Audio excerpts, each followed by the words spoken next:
जेब में वजन हो तो बात में भी वजन आ जाता है और लोग बकवास भी बड़े गौर से सुनते हैं।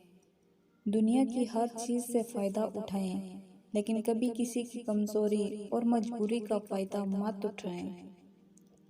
कभी भी किसी के सामने अपनी सच्चाई और खुलूस को बयान न करो, क्योंकि वक्त एक दिन खुद तुम्हारे अल्फाज बनकर सब बयान कर देगा।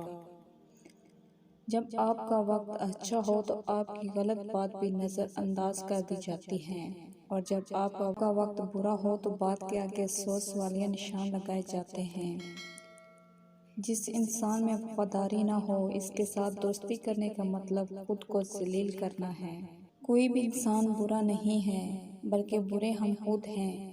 ऐब तलाश करने के बजाय अपना ज़मीर तलाश करना चाहिए। जिंदगी वो सबक है जिसे जितना जल्दी सीख लिया जाए इतना ही बेहतर है, वरना जिंदगी खुद बहुत कुछ सिखा देती है।